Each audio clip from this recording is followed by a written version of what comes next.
Stayed in a hotel with my girlfriend, Sarah, last weekend. We needed a quick getaway, some time away from the city's noise and the endless emails piling up on my desk. So, we headed for the coast, booked a room at the Grand Ocean View Hotel, and hoped for a relaxing weekend. It seemed like a good choice at first. The Grand Ocean View was a beautiful old building, perched on a cliff overlooking the sea. The rooms were spacious, decorated in a classic seaside style, and the ocean view from our balcony was breathtaking. Sarah, ever the romantic, insisted on having a picnic lunch on the balcony, and we spent a blissful hour, eating strawberries and cheese, while the sun dipped below the horizon. Later, we decided to take a dip in the hotel pool. It was a gorgeous, saltwater pool, built into the cliff face, and we spent a lazy hour swimming and chatting. The sun was starting to set by the time we got out, painting the sky in hues of orange and pink. We felt refreshed and happy, and we couldn't wait to get back to our room and watch the sunset from our balcony. As we stepped into our room, it felt different somehow.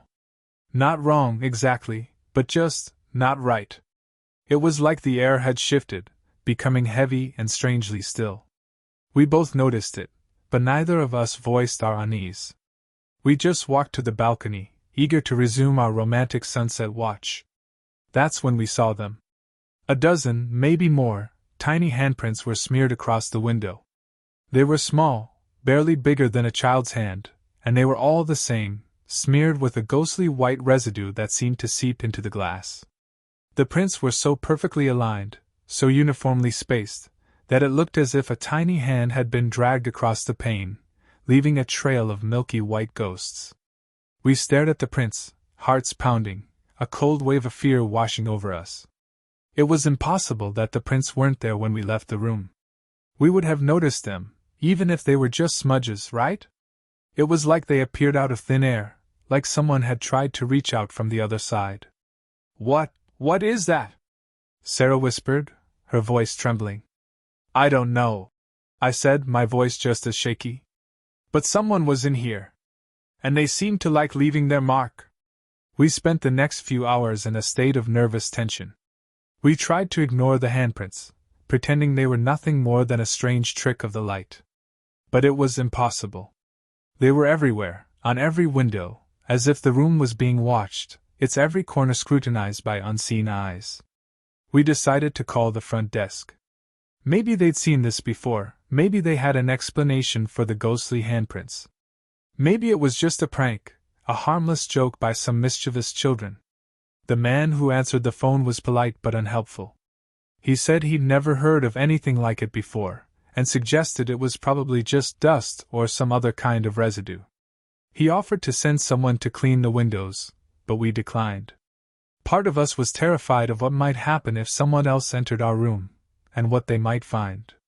We tried to relax, but the tension in the room was thick as fog.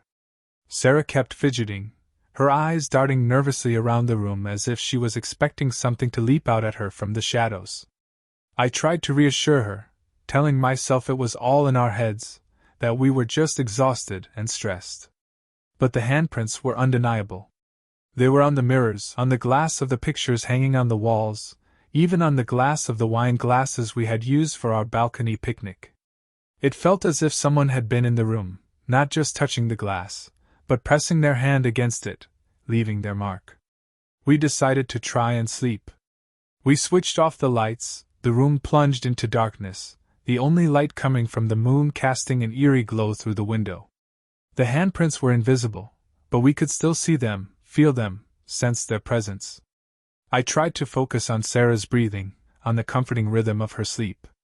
But the images of the handprints kept flashing in my mind, the little hands reaching out, like a desperate plea for help. Later, I woke up with a start, a cold sweat clinging to my skin. Sarah was sleeping soundly beside me, her face peaceful in the moonlight. I looked around the room, searching for the handprints, but they were gone. I felt a wave of relief wash over me, followed by a strange sense of unease. I lay back down, trying to get some sleep, but the feeling of being watched lingered. It was like the handprints were still imprinted on my mind, a constant reminder of the unseen presence in our room. The next morning, we decided to talk to someone at the hotel about the handprints. We got dressed and headed downstairs, hoping to find someone who could shed some light on the strange phenomenon. The front desk was deserted, but there was a guy lounging on a chair near the entrance, reading a newspaper. He looked up as we approached, his eyes narrowing slightly at us. "Can I help you?" he asked, his voice gruff. "We were wondering if anyone else has reported any strange activity in the rooms?" I said, choosing my words carefully. I didn't want to sound like we were paranoid, but I also didn't want to dismiss the handprints as a mere hallucination. He looked at us for a moment, then let out a low chuckle. "You guys staying in room 405? he asked, raising an eyebrow. I nodded, feeling a shiver run down my spine. "That room's got a bit of a reputation," he said, his voice dropping to a conspiratorial whisper. "People have been known to see things in that room." He leaned forward, his eyes glinting with a mixture of amusement and a strange, unsettling intensity. "You know about the story of the lady who jumped from the balcony, right?" We shook our heads, our hearts sinking. "Well, it happened on this floor," he said, gesturing vaguely towards the upper floors. "She took her kids with her. Tragic story, really. They say she haunts the floor now, especially room 405. He paused, letting the information sink in. "They said she used to walk around with her kids, leaving little handprints all over the place." He gave us a knowing smile. "Never believed in ghosts myself," he said, "but some things are hard to explain." He stood up, stretching, and looked at us with a new intensity. "You guys okay? You look a little pale." The handprints were gone, but their memory lingered, a cold, ghostly presence that refused to be shaken off. The man's words, the stories of the haunted floor, the tragic story of the woman and her children, all coalesced into a single, terrifying truth. We didn't stay in room 405 for the rest of our trip. We checked out early, the beauty of the ocean view lost on us, the joy of our romantic getaway replaced by a creeping, persistent fear. As we drove away, the Grand Ocean View Hotel loomed on the cliff top, a majestic, yet menacing silhouette against the fading light. We could almost see her, the ghostly woman, standing on the balcony, her children clinging to her skirts, their tiny hands reaching out through the glass, leaving a trail of ghostly white handprints in their wake. We never spoke of the handprints again. But the memory of them, the chilling story of the woman and her children, and the unsettling feeling of being watched, stayed with us long after we left the Grand Ocean View Hotel. Sometimes, in the quiet of the night, I can still feel the ghostly touch of those little hands, reaching out from the darkness, whispering a haunting, unanswered question. And I know, deep down, that the handprints will always be there, a ghostly reminder of the tragedy that unfolded on that fateful day, and the chilling truth that some stories, no matter how tragic, never truly end.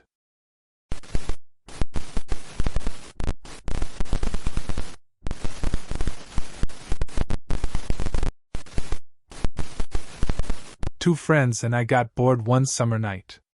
The kind of bored that only a stifling, humid summer night in the mountains can bring.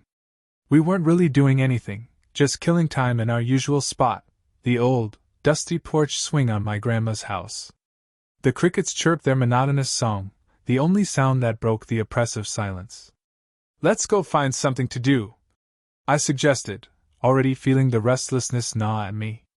"Yeah, this town is deader than a doornail," my friend John agreed. "How about we drive up to the overlook?"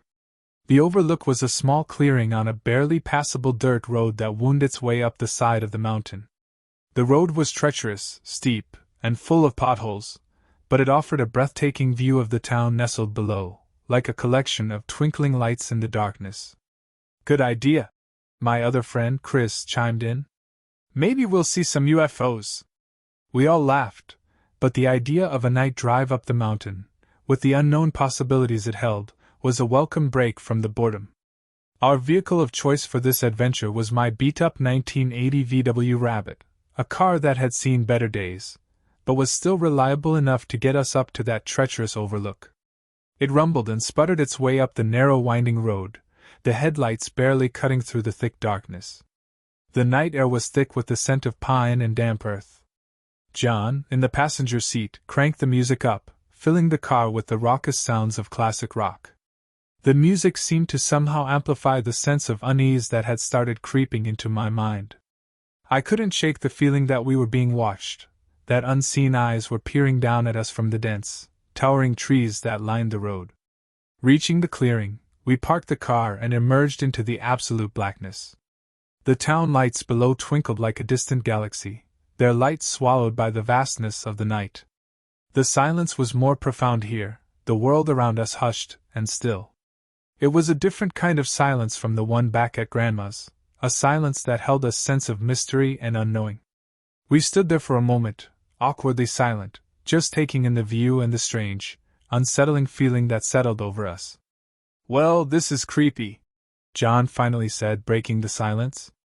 "Yeah," Chris added, his voice slightly strained. "I don't like this."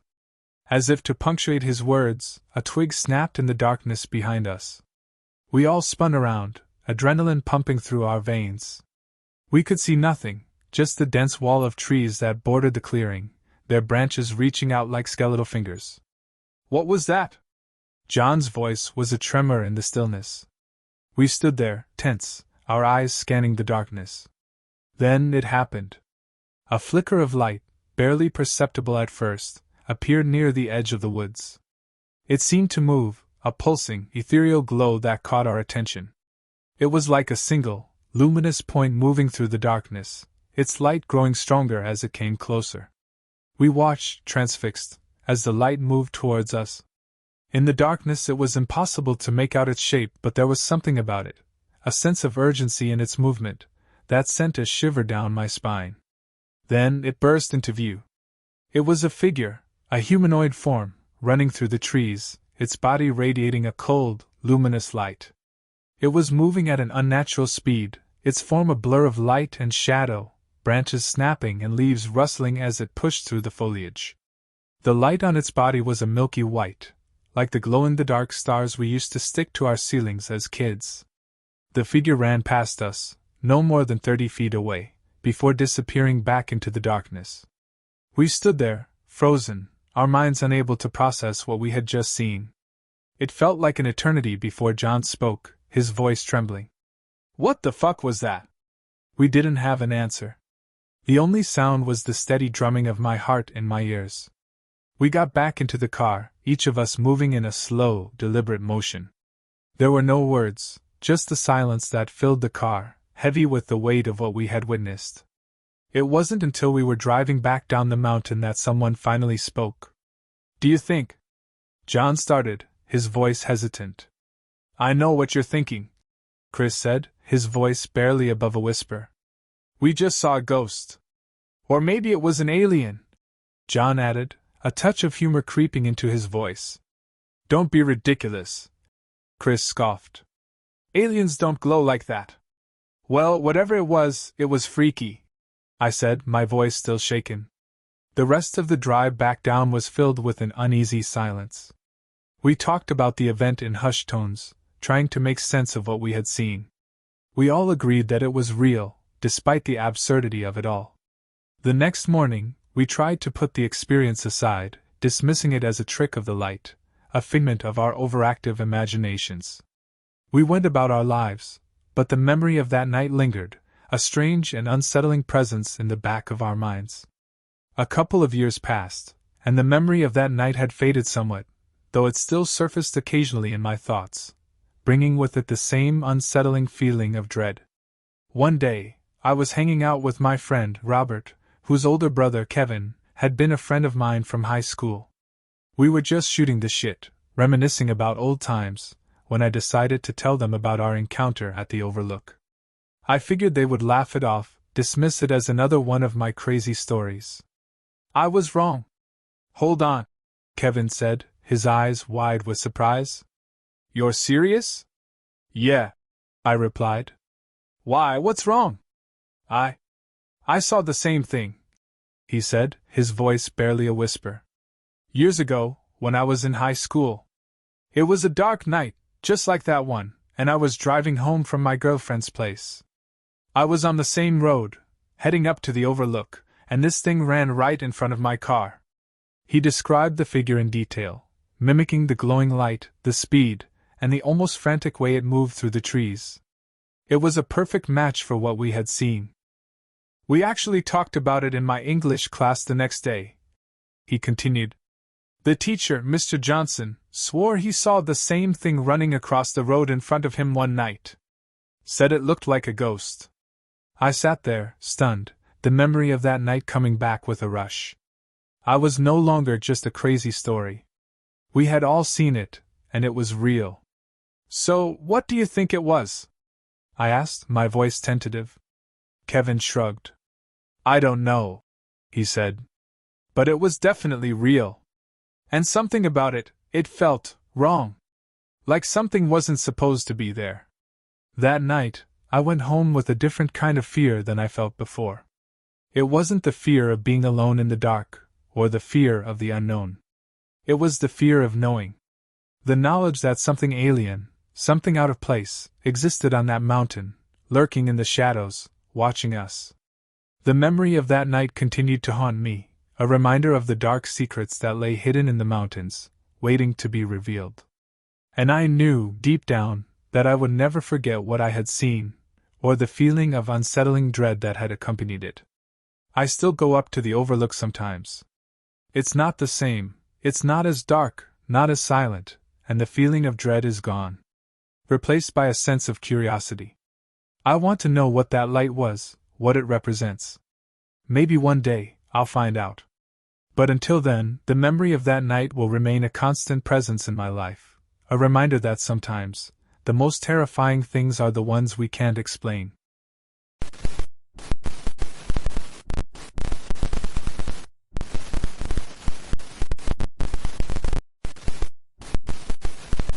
I had a friend stay the night.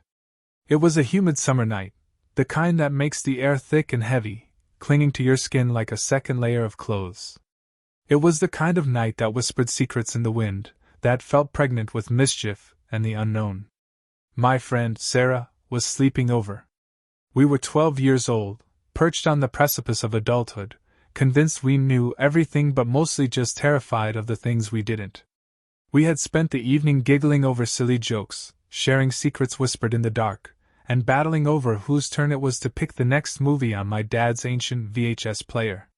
The air hung heavy with the scent of popcorn and burnt sugar from the s'mores we'd devoured earlier. The house was eerily quiet.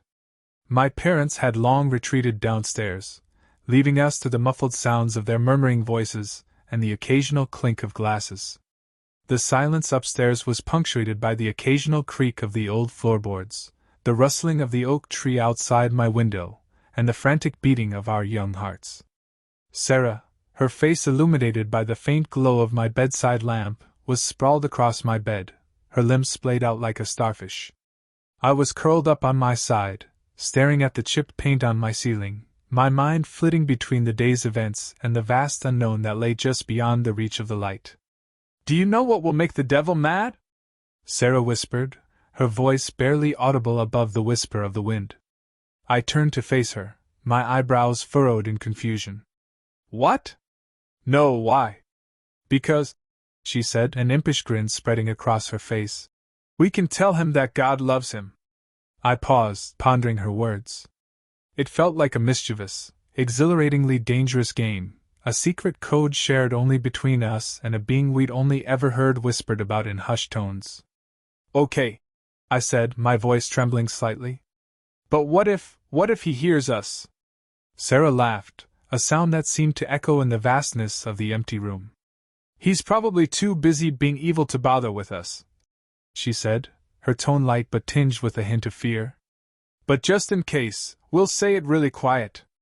We huddled closer, our bodies touching, our breaths mingling in the still air. We looked at each other, a silent agreement passing between us. Then, in unison, we whispered, "Hey devil, God loves you!" The words hung in the air for a heartbeat, heavy with a strange kind of energy, before they were swallowed by the silence.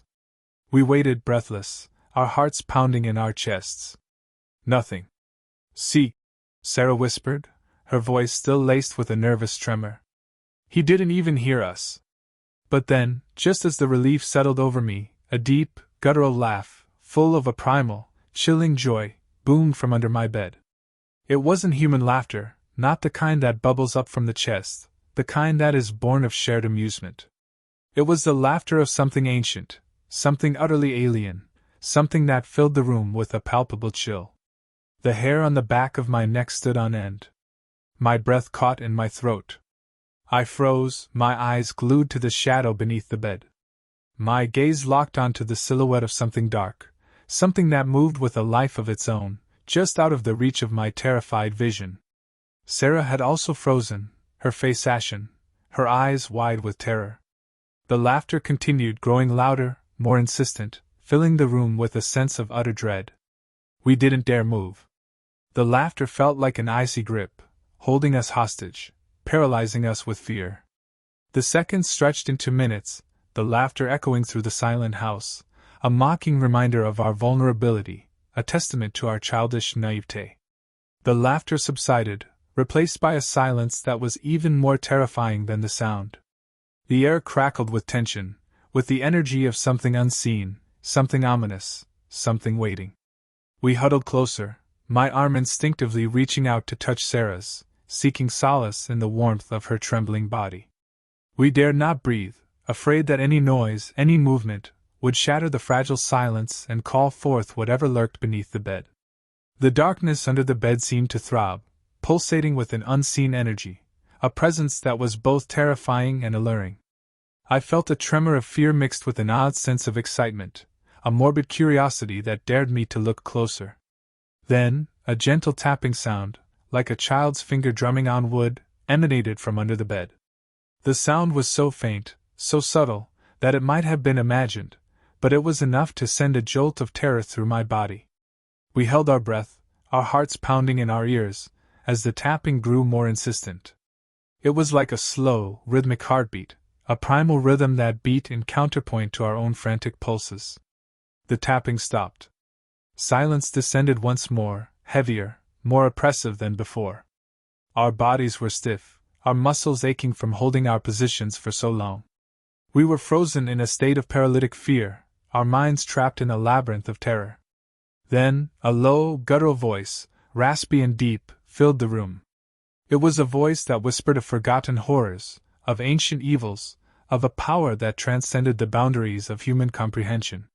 "You should have known better than to tempt me," the voice hissed, the words slithering through the air like venomous snakes. "You should have known that God has no power here." The voice seemed to emanate from everywhere and nowhere, a chilling echo that reverberated in the recesses of our minds. The hair on my arms stood on end. I felt a shiver crawl down my spine. My breath caught in my throat, and an overwhelming sense of dread washed over me. Sarah, her hand gripping mine tightly, whispered, "We didn't mean to tempt you, please don't hurt us." The voice chuckled, a sound that sent shivers down my spine. "Don't be afraid, little ones. I have no need for your petty souls. But I do need your fear." The voice grew louder, more powerful, as if the entity that spoke it was drawing strength from our terror. The floorboards beneath our beds creaked and groaned, as if the house itself was trembling in fear. "You are nothing but puppets, dancing to the tune of a forgotten god. You are insignificant, insignificant, insignificant." The word echoed in my mind, resonating with an unsettling sense of truth. The weight of the world seemed to bear down on me, suffocating me with its terrible truth. "But your fear," the voice continued, its tone now a low, seductive whisper. "Your fear is a gift. A gift that I can use." A cold, clammy hand, unnaturally large and cold, reached out from under the bed. It brushed against my leg, sending shivers of fear and revulsion through my body. Sarah screamed, a piercing sound that cut through the room, shattering the silence. The hand retreated back under the bed, leaving behind a lingering chill that seeped into my bones. We scrambled to our feet, our bodies trembling uncontrollably. We ran to the door, our fear lending us a sudden burst of energy. We flung the door open, the sudden rush of air a welcome reprieve from the suffocating atmosphere of the room. We stumbled out into the hallway, our bodies racked with sobs, our minds reeling from the horror we had just experienced. The hallway was dark, the only light coming from the faint glow of the moon filtering through the window at the end of the corridor. We felt exposed, vulnerable, as if we were walking through a haunted forest at midnight. As we reached the top of the stairs, we heard a voice from below, a familiar, comforting voice that seemed to cut through the fog of fear. "What's wrong? You girls okay?" It was my dad's voice, his tone laced with concern. We didn't answer, too terrified to speak. We simply kept running, down the stairs and into the safety of the living room, where my parents were seated on the couch, their faces illuminated by the warm glow of the television. We collapsed onto the floor, our bodies shaking, our breaths coming in ragged gasps. We were safe for now, but the memory of the horrors we had witnessed, the chilling laughter, the cold hand, the terrifying voice, was etched permanently into our minds. My dad wrapped his arms around us, his embrace a source of comfort in the face of the unknown. "What happened? What's wrong?" he asked, his voice gentle but firm. We couldn't bring ourselves to tell him what had happened. The words, the laughter, the touch, were too terrifying, too real to be spoken aloud. We spent the rest of the night huddled together on the couch, trying to find comfort in the warmth of each other's presence, but the memory of the night we shared a secret with the devil, lingered in the shadows of our minds. The next day, we walked home from school, our hands clasped together, our bodies still trembling from the shock of the night before. As we passed my house, I glanced at the window of my room, the one that faced the street. I was struck by the thought that the devil could be watching us, waiting for the moment we would forget our encounter, waiting for the moment he could return. And as I walked away, I knew that I would never forget that night, the night I learned that sometimes the things we fear most are the things that are closest to us, the things that lurk in the shadows, the things that whisper their secrets in the darkness. From that day forward, I carried a newfound sense of fear and respect for the unknown. I learned to tread carefully, to be mindful of the shadows, and to never, ever, tempt the devil.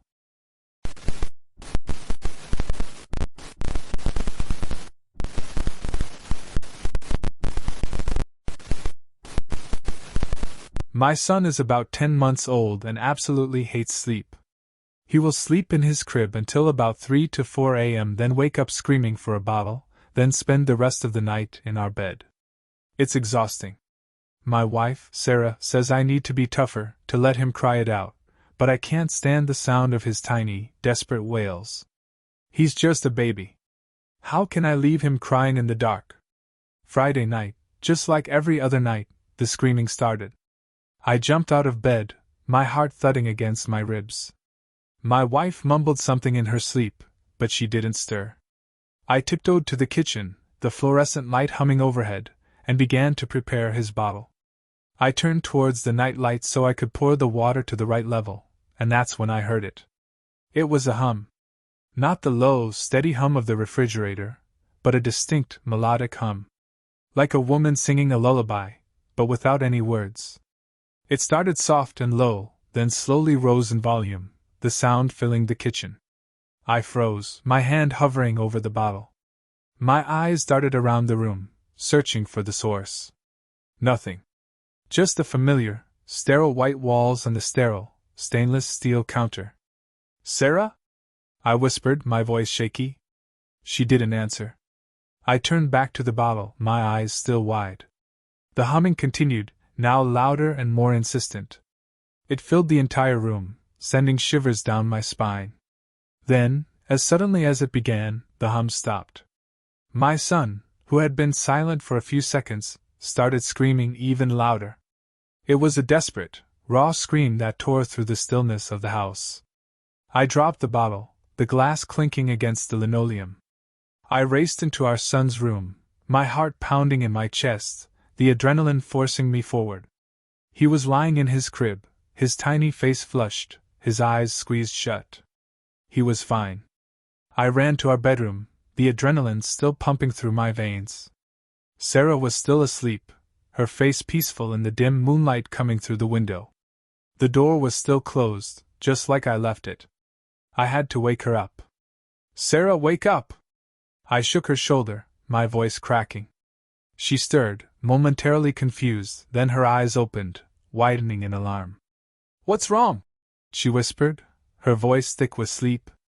I heard something. I stammered, my voice still shaky. A woman humming. Right outside the kitchen. She looked at me, her eyes narrowed in disbelief. You're dreaming, she said, her voice clipped. You're just tired, that's all. No, I'm not, I insisted, my voice rising in frustration. I heard it. It was right there, behind me. My wife sighed, rolling over and pulling the covers up over her head. Just go back to sleep, Michael.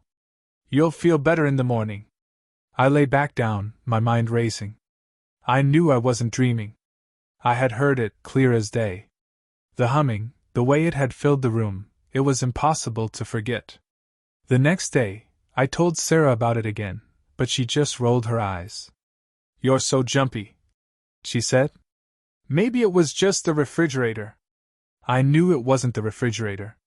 It was something else, something sinister. I started to pay closer attention to my surroundings. I couldn't shake the feeling that I was being watched, that something was wrong. The humming started happening more frequently. Sometimes it was faint, just a whisper in the background. Other times, it was loud and clear, filling my ears with its unsettling melody. It always happened at night, when the house was quiet and I was alone with my son. I started to develop a strange anxiety. I'd catch myself looking over my shoulder, scanning the shadows for movement. I started to sleep with the lights on, unable to bear the thought of being shrouded in darkness. And the worst part was, the humming seemed to be getting closer. One night, it happened again. I was in the kitchen, making a bottle for my son, who had woken up screaming. He was crying louder than usual, his face contorted in pain. I was trying to calm him down, but he wouldn't stop. I turned my head, looking over my shoulder, searching for the source of the humming. It was there. Right behind me. It was a soft hum at first, a barely audible whisper against the backdrop of my son's cries. But it grew stronger, louder, until it filled the room, drowning out every other sound. My son's cries stopped abruptly. I turned around, my heart hammering against my ribs, expecting to see someone standing behind me, a woman with a haunting smile, her lips moving silently, creating the hum that filled the air.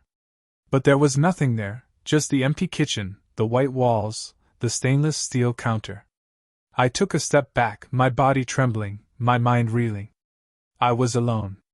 But the hum was still there, its melody now tinged with a hint of malice, a sense of urgency. It was getting closer, closing in on me, its warmth radiating like a heat wave. I couldn't take it anymore. I grabbed my son's bottle and ran back to our bedroom, slamming the door shut behind me. I held my son close, his tiny body trembling against mine.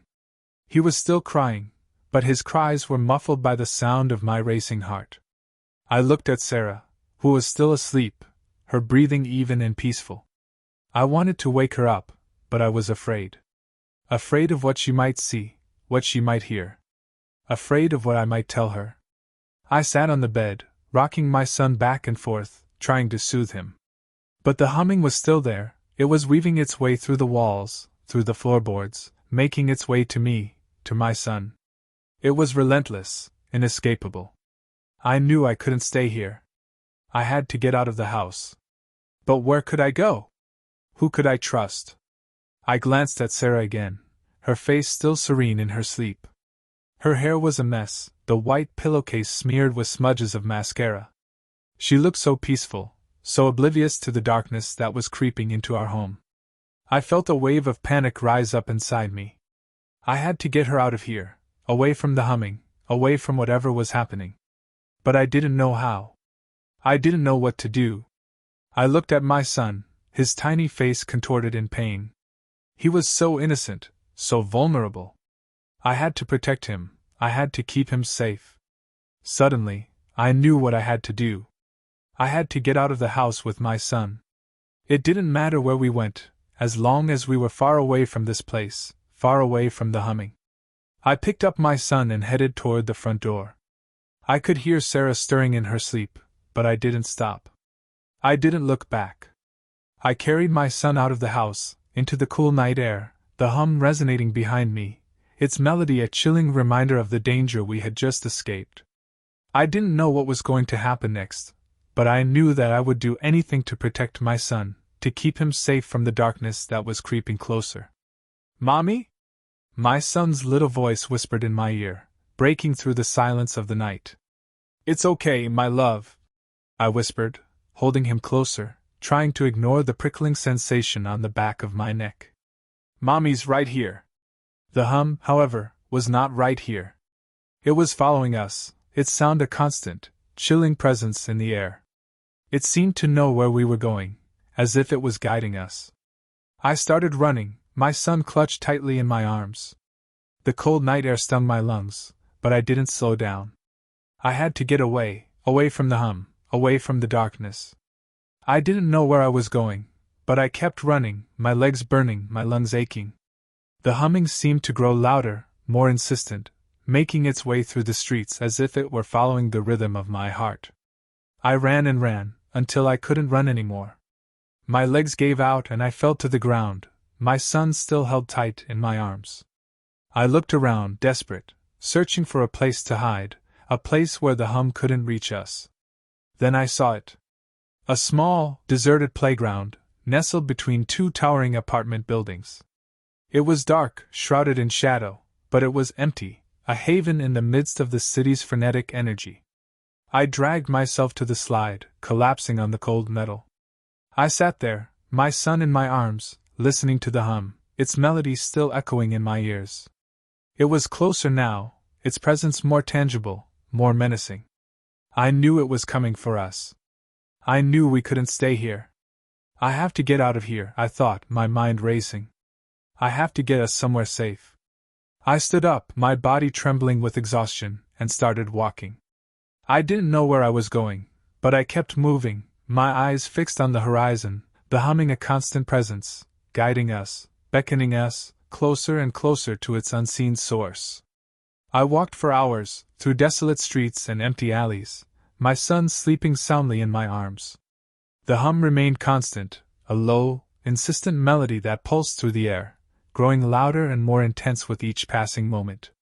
The city, once a place of life and vibrancy, now felt like a tomb, a silent graveyard filled with the ghosts of forgotten dreams. I knew we couldn't stay here, at least not for long. This place, this city, was no longer safe. I had to find somewhere else, somewhere hidden, where the hum couldn't reach us, where we could finally be safe. The city lights stretched out before me, a labyrinth of blinding neon signs and flickering street lamps, but I didn't dare turn back. I had to keep moving, keep walking, until I found the place, the haven I knew was out there, somewhere, waiting for us. And all the while, the humming followed, its melody weaving itself into the fabric of the city, a haunting lullaby that promised both comfort and destruction, a siren's song that whispered of both salvation and doom.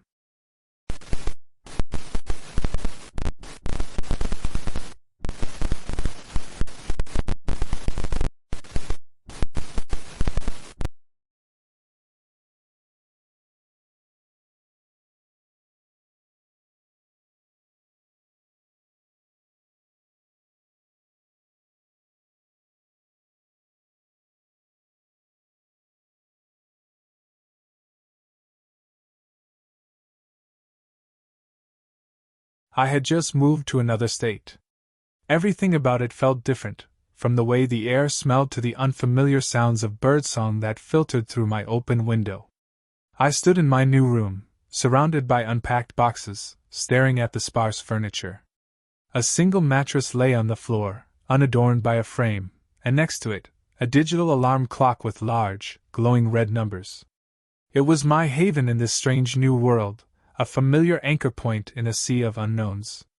I was 14, and though I was ecstatic about the fresh start this move promised, the reality of being alone in a new environment was starting to sink in.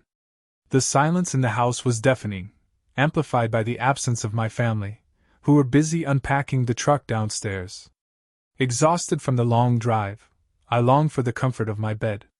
I pulled back the thin sheet covering the mattress, the scent of fresh linen bringing a wave of calm over me. I lay down, sinking into the soft surface, my head resting on a thin pillow. My eyes drifted shut, the familiar feeling of sleep pulling me down. Then, as quickly as it began, my mind snapped awake. Something was wrong. I opened my eyes, my gaze immediately falling on the alarm clock beside me. The red numbers glowed back. 10:24. But it was morning. The sun streamed through the window, casting a warm golden glow on the floor.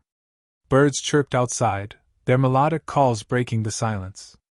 It was a bright, cheerful morning, not the hazy darkness of night. My heart pounded in my chest. It was as if I had slept through the entire night.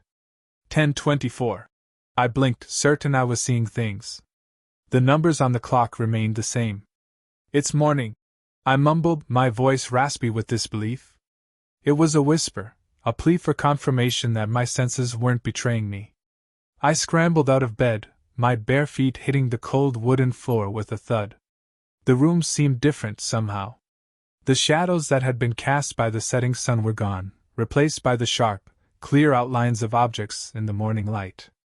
I rushed to the window, the cool air hitting my face. The sky was blue, a brilliant, cloudless blue, unlike the dusk-kissed sky I had seen before I closed my eyes. The sun was high in the sky, casting long shadows from the trees in the yard. It was as if I'd blinked and somehow, magically, the sun had shifted in the sky. Had I been unconscious this whole time? Had I fallen into a deep sleep, only to wake up 12 hours later? But I hadn't felt tired. I couldn't recall a single dream, a single moment of oblivion. I felt as if I had merely closed my eyes and then woken up, with the clock inexplicably displaying the same time it had when I first lay down. The thought sent a shiver down my spine. There was something inherently wrong, something unsettling about the entire situation. I checked my phone. The time displayed on the screen confirmed the clock's reading, 10:24 a.m. My heart hammered in my chest. The knowledge that I was somehow stuck in this time loop was terrifying. It wasn't just a simple anomaly. It was a glitch in time, a void that had swallowed an entire 12 hours of my life. I was caught in a bizarre paradox, trapped in a never-ending loop, repeating the same moment over and over again. I desperately wanted someone to talk to, someone who could explain what was happening. But my parents were still unpacking downstairs, oblivious to my predicament. The fear that had been simmering inside me now boiled over, its tendrils reaching out, wrapping around me like a cold, constricting embrace. I wanted to scream, to shout my fear into the void, to break free from the confines of this impossible reality. I sank down onto the floor, my back against the wall, clutching my knees to my chest. The world seemed unreal, a distorted reflection of the world I knew. I spent the rest of the day in a daze, my thoughts consumed by the strange incident. I tried to engage in normal activities, but every attempt was met with a jarring sense of dissonance. Conversations felt hollow, actions meaningless, all within the framework of this repeating loop. Days turned into weeks, the clock always displaying the same time, 10:24 a.m. I was trapped in a waking nightmare, the endless replay of the same moment, the same time, chipping away at my sanity. I tried everything I could think of to break free. I stayed up all night, hoping that exhaustion would break the loop. I slept for hours on end, hoping that a long, deep sleep would reset the cycle. I even tried counting the seconds, hoping to find patterns in the flow of time. Nothing worked. The loop persisted, an implacable, immutable force. And with each passing day, with each repetition of the same 24-hour cycle, my fear grew, gnawing at the edges of my mind. I felt an overwhelming sense of isolation, a chasm of loneliness separating me from the rest of the world. My family, unaware of my predicament, continued to live their lives, unaware of the silent terror I endured. I was a prisoner in my own life, trapped in a time loop that seemed to exist solely for me. The weight of the situation began to take a toll on me. My once bright eyes dulled, my once energetic demeanor turned into a weary apathy. The world around me seemed to blur, the colors muted, the sounds muffled, as if I were watching life through a thick, frosted glass. The only thing that remained constant was the clock, always displaying the same time, 10:24 a.m. It was a mocking reminder of my imprisonment, a symbol of the time I was losing, the life I was missing. Then, one day, something changed. It was a subtle shift, almost imperceptible at first. The air felt different, the light seemed to carry a different hue. I couldn't quite pinpoint it, but something felt off. My heart pounded in my chest, a desperate hope flickering in its depths. I rushed to the clock, my eyes glued to its red numbers. 10:24 a.m. The time hadn't changed. But the feeling was different.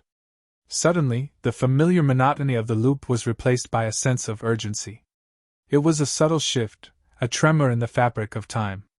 I rushed to my window, my gaze scanning the horizon. The sky was still the same brilliant blue, the sun high in the sky. But the birdsong, the chirping melodies that had been constant through my ordeal, was gone. The silence was deafening, the absence of the birdsong a stark contrast to the vibrant sounds of the previous loops. The air felt heavy, as if a storm was brewing on the horizon.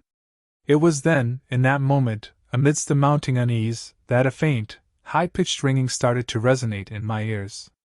It was a sound I knew, one that had been absent in my loop, a sound that sent a wave of panic through me. My phone. The ringtone, a jarring discordance against the eerie silence, jolted me back to reality. I grabbed my phone, my trembling fingers fumbling with the lock. On the screen, it was my mother's name, her face illuminated by the screen. "Honey, where are you?" "We're leaving in 5 minutes."